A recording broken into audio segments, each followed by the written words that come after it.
Back again with film recaps. In this video, I'm going to recap one of the horror thriller films from 2020, titled The Night House. Before we get to the storyline, I'd like to wish everyone a happy and great day. Without further ado, let's get straight to the storyline. The film opens with a woman coming home to an empty house by the lake, a home that she used to share with her now deceased husband, Owen. She spends the night drinking and reminiscing memories about her late husband. Watching footage from her and Owen's wedding day brings back fond memories of their time together. At night, she lies awake, not used to sleeping alone, and the empty space next to her keeps her awake. But all of a sudden, she hears a series of knocks. The woman decides to go downstairs to check it out, but doesn't see anyone around. Even creepier, when she turns around, a silhouette of a man can be seen on the glass door. In the morning, she finds herself waking up at her husband's office, and when she walks to her car outside to go to school, she hears the dock staircase's gate squeaking. She fixes the squeaky gate, right when she sees a series of muddy footprints that stem from the edge of the dock, as if someone stepped up from the boat and started walking along the dock. As she tries to process the information, she hears a gunshot coming from the woods, reliving her trauma as her husband took his own life with a gun. Beth works as a teacher, and after school ends that day, she spends her time browsing for a new house to buy. A parent of one of her students comes to interrupt, demanding a grade and asking why her son got a C in Spanish. Still grieving over her husband's death, Beth ends up oversharing about how just last Thursday, her husband took the boat out and shot himself in the head. This baffles the parent, and prompts her to excuse herself. When Beth comes home, her neighbor, Mel, comes over to check up on her, and while they converse, she notices that the muddy footprints are gone from the dock. Weirded out, she decides to ask Mel if he was shooting that morning, but he says no, and didn't even hear a gunshot being fired at all this morning. Later that evening, she collects the videotapes, and carelessly dumps them into the box, and everything that reminds her of Owen. The widow decides to spend time at her husband's office, where he kept a book containing floor plans he drew. However, as she went through the pages, she started noticing strange, maze-like patterns Owen drew, and a note that says "Trick it, don't listen to it." Beth then reaches the house's illustration and a reversed version. She turns the page to see the first floor plan as our house, and the reverse floor plan on the adjacent drawing. Exhausted, Beth ignores it and goes to bed, until she gets woken up by the sound of the speakers downstairs blasting music. During the frightful event, she suddenly receives text messages from her dead husband Owen, asking her to come down. Scared, she decides to call his number, and strangely, somebody picks up and she faintly hears Owen's voice telling her to look out the window. When she does, she sees her husband in his birthday suit, standing over water. And the next thing she knows, Beth strangely wakes up on the bathroom floor.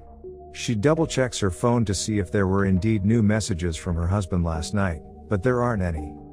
Despite this, curiosity overtakes her, so she enters her car, where she keeps a box of her husband's things, and checks his phone. But of course, there's no new texts being sent. Afterwards, she decides to browse through pictures in his phone, where she strangely finds a picture of a woman who looks like her. She tries confiding in her best friend, Claire, since she knows for a fact that the woman in the picture isn't her, because she doesn't have a shirt that looks like that. Claire, however, merely convinces her to not overthink this because the woman in the picture looks exactly like her. To cheer her up, Claire asks her to come hang out at the bar with her friends. Unfortunately, the hangout ends up being really awkward, as Beth brings up about how she thinks there is a ghost in her house, and how she recently started sleepwalking ever since her husband died. Apparently, her husband used to sleepwalk when he was alive, but Beth never did. As a cherry on top, Beth takes out the suicide note Owen left her, and reads it out loud in front of her friends. The message is really cryptic. It says, "You were right, there is nothing is after you, you're safe now."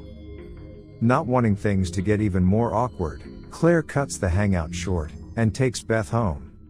Once they arrive, Beth confesses that she knows what the suicide message means, because when she was 17, she got into a car crash and died for a solid 4 minutes.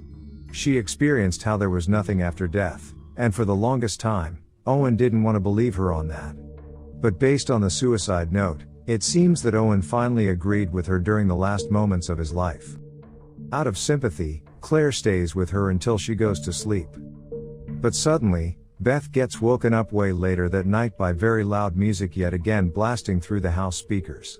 She is alone now, and faintly hears Owen's voice whispering for her to open the front door. When she does as asked, she witnesses several frightened women fleeing through the woods, and when Beth follows them, she sees 2 women jumping into the lake, followed by a third one. Oddly enough, she sees light coming from a house on the other side of the lake, followed by her husband's voice telling her to get in the boat. She approaches said boat, but upon seeing that it's covered in his blood, she turns around. But it's not over. She sees bloody footprints on the dock, and hears the sound of water bubbling. Speaking to thin air, she asks if Owen is there, and sees bloody footprints walking up to her. When she tries reaching for him, she gets knocked backwards. And the next thing she knows, she gets transported on the boat, and wakes up in the middle of the lake. She then walks back up to her house, but here she discovers a reversed copy of her house.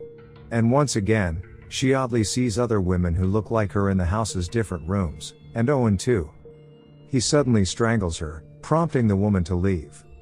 As Beth approaches and opens the front door, she sees herself laying on the couch, which results in her waking up on the couch with the door open.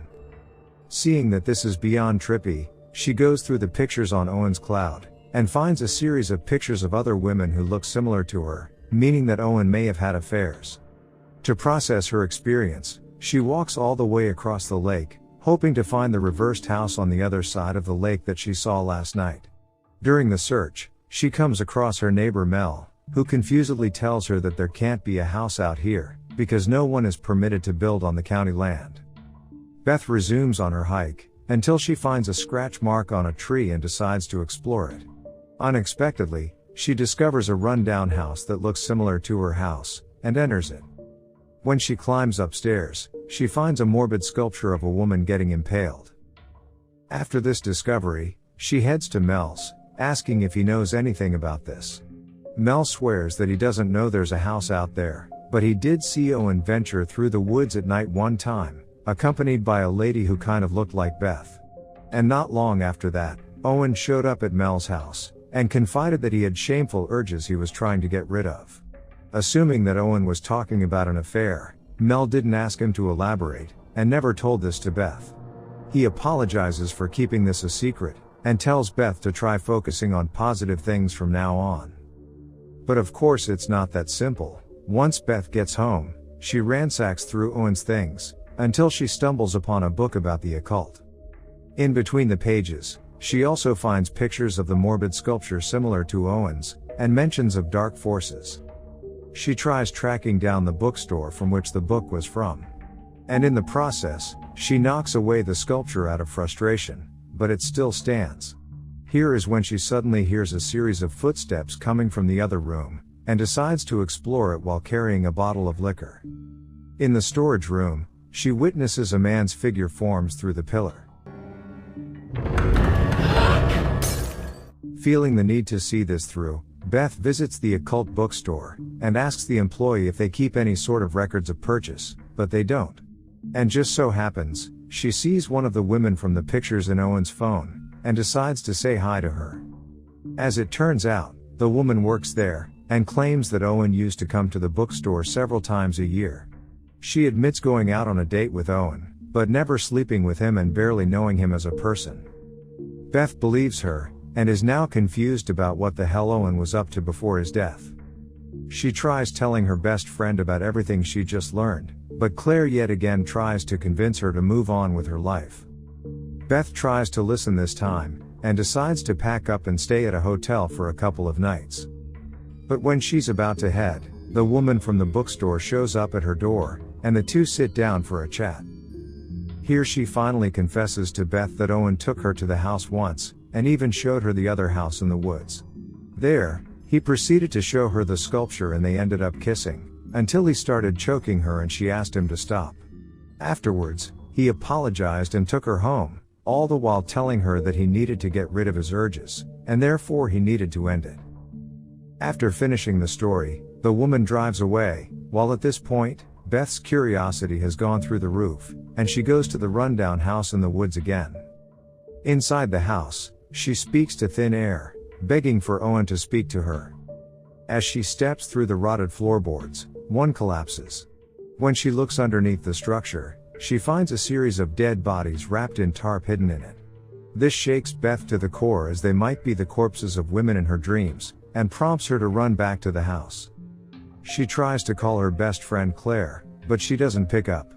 And so, Beth leaves a message, saying that she found something horrific in the rundown house. Afterwards, she takes a shower, until the speakers start blasting again out of nowhere, and she goes to check it out. When she steps closer, it dies immediately. Beth then calls Owen's name, breaking down in tears, because she misses him and wants to speak to him again. The next time she looks up, she sees a writing on the fogged-up mirror, that says "Here."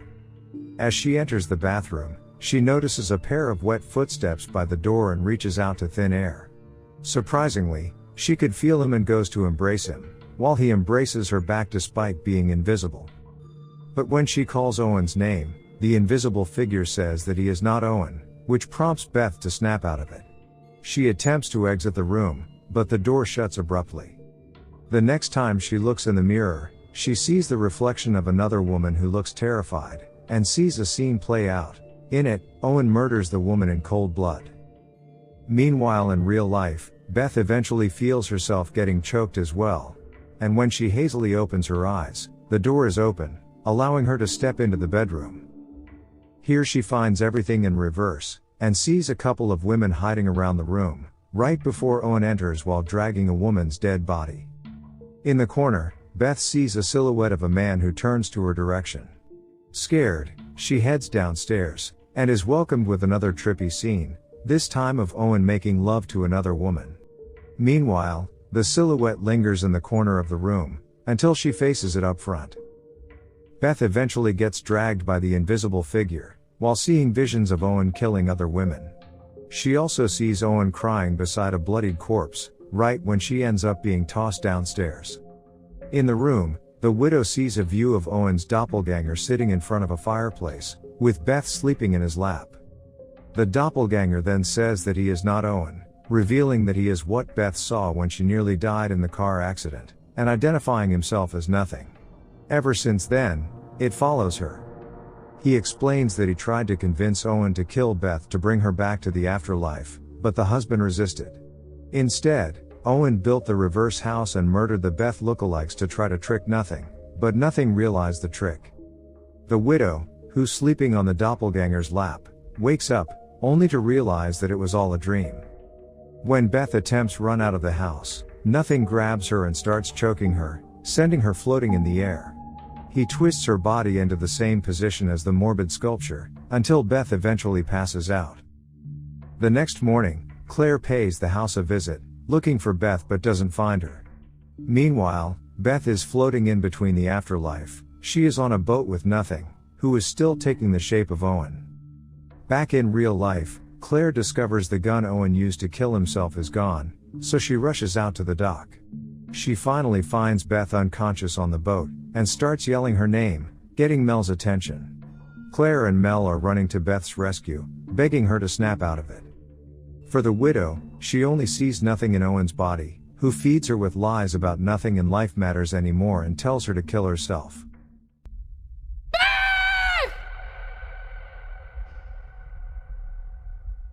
Here Beth ultimately decides to put the gun down, and not commit suicide. As soon as she moves the gun away from herself, Beth returns to the real world, where Claire is swimming toward the boat to save her. Claire removes the gun from her, and takes her in the water with her. Mel brought the two to safety, and Claire embraces her best friend, glad that she is safe and sound. Once ashore, Beth sees the outline of the entity in the boat. Mel asks her what she is staring at and says, "There's nothing there." To which Beth replies, "I know."